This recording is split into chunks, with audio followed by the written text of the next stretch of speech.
Hi people, Chili here, and on this 5-minute review we are going to check out Spiritbox's newest album, Eternal Blue. How does the debut album stand out, and is it any good? Well, tune in and I shall tell you.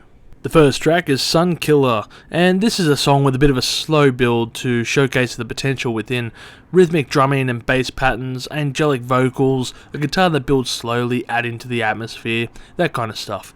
The song does drop away 2/3 of the way in until the inevitable wall of sound and vocal shift to lure you into what is going to fully come out of this album. Urchie follows, and this puts the guitar into gear from the start. The vocal change is also seamlessly done to show a change in style. Also, one very warped video for this song as well. Interesting to check out if you're into that stuff. Yellow Jacket is next, and this track features Sam Carter of Architects fame. The riffs are as subtle as a hammer to the head, and they are fucking great. It's beefy djent in parts and nasty metalcore in others. Amazing follow-up track. The Summit follows, and this is a different type of track compared to the last two. The vocals are smooth in delivery, and they could even put you into sleep in certain parts, and I do mean that in a positive light. It's a song that is part ambient, part metal, part shoegazer, and part djent. It's just a weird concoction of the scenes. I can't put my finger on it, but I swear that I've heard the vocals before in some other song, like a J-pop track or in a video game somewhere.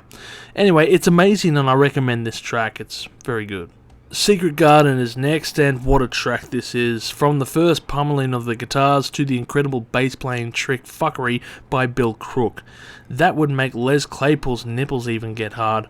I love a metal band that emphasises on the bass playing instead of editing it to the background, and I feel the bass work is the main focus here anyway. Nicely done. Silk in the Strings is one of the shorter songs on the album, but also one of the heavier ones. Its style is typical of the current metal scene, with short riffs played in unison with the vocals and muted in between lines. It's not quite my style, but it has a catchy riff in it. Holy Roller is next, and this puts you in a seat of a wild ride that keeps you in its groove throughout. I watched Courtney doing a live vocal take on this, and it showed an impressive level of professionalism with her performance.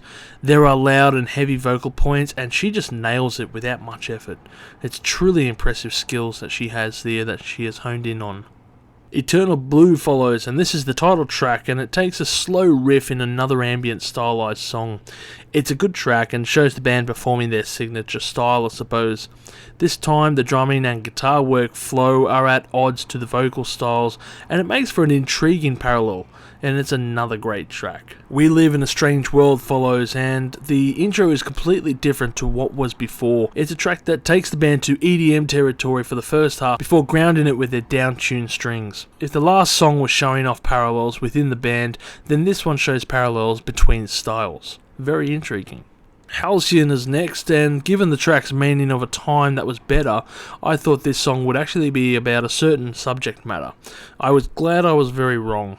This track is okay. Nothing special in my opinion though. Circle With Me is next, and well, this is another track that is also okay. It has some good parts, but as a whole it's a skippable track and feels like we are at the lull of the album. And we finally hit Constance, and if you're a Spiritbox fan, you're probably wondering what my thoughts are on this.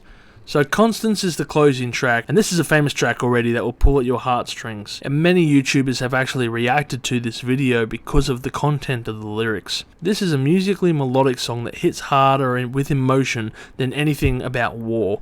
This is a song about Courtney's late grandmother Phyllis, and it deals with the effects of dementia within the family.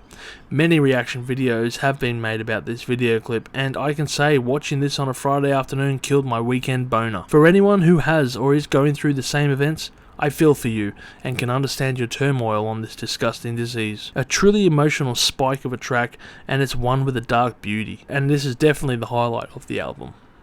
How can I surmise this album in the end? Well, I think it's an album that shows Spiritbox as an interesting boiling point of the current metal scene, mixing a bunch of subgenres. It's melodic and ambient, drone and electronic, metalcore and djent.